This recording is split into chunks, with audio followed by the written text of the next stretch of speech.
আমরা চলে যাবো এখন। ঠিক আছে, থ্যাংক ইউ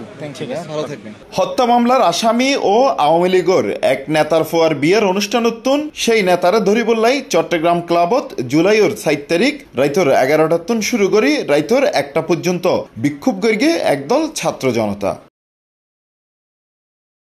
এ বিষয়ে গত হালিয়াতুন নানা আলোচনা সমালোচনা চলের বিভিন্ন মহলত। জানা গিয়ে শুক্রবার রাতিয়া চট্টগ্রাম ক্লাবত বোয়ালহালী উপজেলার সাবেক চেয়ারম্যান ও দক্ষিণ জেলা আওয়ামী লীগের উপদেষ্টা মণ্ডলীর সদস্য জাহিদুল হকর ফুয়ার বিয়ের অনুষ্ঠান চলের, জেডে তার বিরুদ্ধে জুলাই আন্দোলনত অর্থ যোগানদাতা হিসেবে এবং হত্যা মামলা সহ বিভিন্ন থানাত অন্তত 12 মামলা আছে। তার উপস্থিতির খবর পাইয়েরে এডে জড়ইয়েরে বিক্ষোভ শুরু করে ছাত্র জনতা।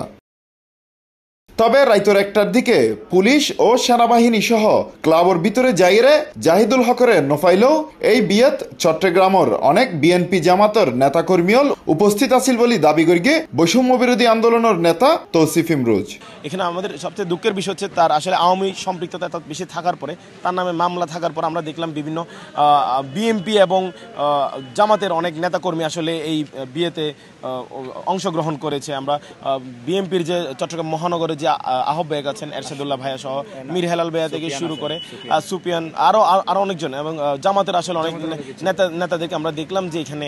বিয়েতে আসতে। অথচ তার এই বক্তব্যত বিএনপির কেন্দ্রীয় নির্বাহী কমিটি এবং চট্টগ্রাম বিভাগীয় সহ সাংগঠনিক সম্পাদক ব্যারিস্টার মীর মোহাম্মদ হেলাল উদ্দিনের হতা হইলেও পরবর্তীতে তিনি বিয়ের অনুষ্ঠানত নোয়াসিল হইয়েরা ফেসবুক স্ট্যাটাস দিয়ে দুঃখ প্রকাশ করিগে তৌসিফ ইমরোজ। এনকি সেই স্ট্যাটাসিয়ান আবার মীর হেলালও তার ফেসবুক ওয়ালত শেয়ার দিয়ে লিখে আপনাকে ধন্যবাদ সত্য স্বীকার করে নেওয়ার জন্য, আমার আগের পোস্ট এই জন্য সরিয়ে নিলাম। অন্য মিক্ষাদি এডে জামাত নেতা আবু নাসের ও দক্ষিণ জেলা বিএনপির সাবেক আহ্বায়ক আবু সুফিয়ানোর উপস্থিতির হতা উড়িয়ে আইলে সে ব্যাপারে তারার বক্তব্য জানি বললাই চেষ্টা করলেও মুঠোফোনত তারারে ফানো যায়। তবে চট্টগ্রাম মহানগর বিএনপির আহ্বায়ক এরশাদুল্লাহ সেই বিয়েত উপস্থিত থাকিবর হতা উড়িয়ে আইলে ঘটনার ব্যাপারে জানি বললাই হত হইয়ে তারওয়ারে। বিশেষ করে এখন বিয়ে আছিল আর বোয়ালখালীর উপজেলা চেয়ারম্যান জাহিদ আছিল, জাহিদের ফুয়ার বিয়ে আছিল। আর সামাজিক অনুষ্ঠান, এই সামাজিক অনুষ্ঠান দিয়ে আমরা অনুষ্ঠান অ্যাটেন্ড করছি। এটা আই ন এটা বড় বহুত বিএনপির নেতা, জামাতের নেতা আর অন্যান্য নেতা করে অ্যাটেন্ড করছি। জাহিদ বলে গার্মেন্টসের মালিক আছিল। তো আরো হট করে আমি ভিতরে আসছিলাম, ও আরো হদে আর সাদ ভাই ডিবি হদে আর হদে গাড়ি তুলে ফেলতে স্যার, আর হদে এটা তুলে যাইতো না ওদের হয়তো গাড়ি তুলিয়ে ওর জিজ্ঞাসা করিব। তাই ঘটনা আমি তারা চলো আমার মারা চলো। তো নিচাই চাইলাম দাঁড়ে ডিবি 5-6 জন ডিবি দিয়ে এবং ফরদে উনি দাঁড়ে বাদ দিয়ে আর এনসিপির ওয়াক করে তার ছাত্র দলের ছাত্র অকল এনসিপির ছাত্র অকল সদস্য দেব তারা বাইরে বিভিন্ন গাড়ি চেক করে ইয়ান বাঞ্চে খানাঘুষা করে বহুজন ইয়ান হদে আরে চিটাংলা মানে আর বিয়ে দেখছি আর গাড়ি কিলে চেক করিব আর যাইতো না ওদের। তখন আমি ডিবিরে ফুস গেলে আমাদের কি হয়তো এখানে আমরা ইয়েকে ধরছি জাহিদ সাহেবকে ধরতে আসছেন কি ওনার বিরুদ্ধে কোনো আছে হয়তো ওনার বিরুদ্ধে একটা অ্যালিগেশন আছে। তো আমি ঠিক আছে ওনাকে ধরলে তো আমি বাসায় ধরবেন, সে বিয়ের অনুষ্ঠানকে ধরতেছেন। আর উনি তো এই জাহিদ সাহেব না, যিনি আপনি যাকে ধরতেছেন উনি তো জাহিদ সাহেব না, উনি তো একজন গার্মেন্টসের মালিক আর উনি আরেকজন জাহিদ সাহেব। তো একজনের জাহিদ সাহেব তো বহুত জনের নাম হইতে পারে, ওনাকে ধরবেন কেন? ওখানে হয়তো আমি আপনাদেরকে অর্ডার দিছে কে বলতেছে আমাকে আমার ডিবি সাহেব অর্ডার দিতে। তো আর হয়তো ঠিক আমি নাম্বার দিয়ে আমি কথা বলি। তো টেলিফোন করি সেই নেওয়া ধরে পরে কমিশনার সাহেবের কইয়ের কমিশনার মারা ইয়ান ওরে হয়তো ঠিক আছে উনি তো ওই জাহেদ না ওনাকে চলে যেতে পারলে চলে যেত। তো ও একটা গেই গই জাহেদ সাহেব গেই গই পরে দিয়ে আমি নিচে যাই রে এর সাইড দিস এনসিপির ভক করে আর গাড়িও সাইড ব্যাক করে লাইন ধরে চেক করেন আর গাড়িও চেক করেন। তার ফুস করে আমি কী হয়েছে হয়তো না এখানে একজনকে খুঁজতেছে, আমি কাকে খুঁজতেছে আমি খুঁজতেছেন যে এখানে কেন নিচে কেন উপরে যাও না কারো খুঁজলে নিচে কেন গাড়ি চেক করতেছে, আমি ধর উপরে যাই চেক করো ইয়ান হয়। এখন শর্ট যে আসলে ওকে মানুষ যদি ক্রিমিনাল হয় যদি ও যদি অনদর অন্যায় দেখায় এনসিপির তো এটা রাস্তা দিয়ে মানুষের গাড়ি চেক করেন বা ইয়ান তো ওদের তার দায়িত্ব ন। তো সুতরাং এখানে এইসব আর আমি মনে করি যে এখানে যেসব জিনিস ঘটনা ঘটার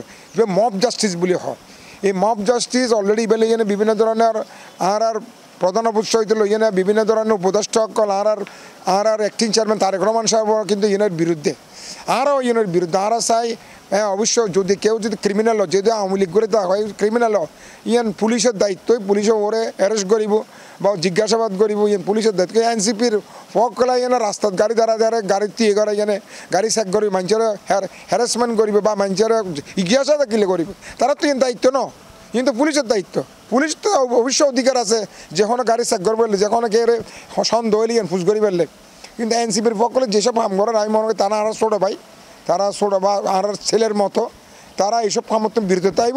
এবং জিয়ান মব জাস্টিস লই না পুরো বাংলাদেশের নিতে জিয়ান একখান আন্দোলন চলের আর মনে করি যে আওয়ামী লীগ সরকার যেসব অন্যায় করছি বর্তমান আরা যদি এগিয়ে যদি আরা আগের মতো করি না আরা যদি এখানে কন্টিনিউ করি তাহলে বাংলাদেশের নিতে একটা সামাজিক কেন একটা অস্থিরতা হইব এই সামাজিক অস্থিরতা তারা বন্ধ করি ফেললেই এসব মব জাস্টিস বন্ধ করে ফেললে আমরা ব্যাকুণতা ঐক্যবদ্ধ এবং আমি প্রশাসনের অনুরোধ করছম এবং ডিসি হইতে লইয়ে নে ডিআইজি সাহেব হইতে লইয়ে নে পুলিশ কমিশনার হইতে লইয়ে নে এসব মব জাস্টিসের হন অবস্থাতে যেন এগিনার জন্য তারা মানে হন ধরনের মানে